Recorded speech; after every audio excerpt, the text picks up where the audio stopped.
దేవుడయ్యా అంటే ఆ దేవుడు నువ్వు ఇచ్చేది చూడట్లా, నీలో ఆయన లక్షణాన్ని ఎత్తుక్కుంటుండు.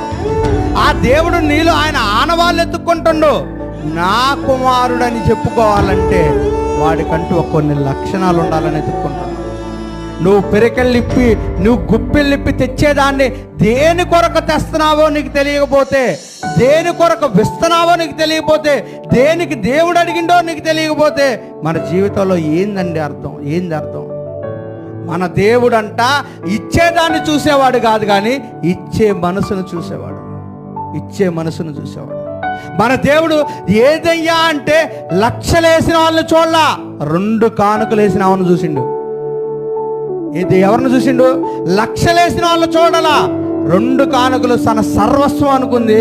నాకుంది ఇందే ప్రభువా, నీ పరిచర్య కొరకు వాడయ్యా అని ఆ కానుకలు పెట్టలేస్తే, ఇదిగో ఈడున్న వారి అందరిలో ఈ భేదైన ఆమె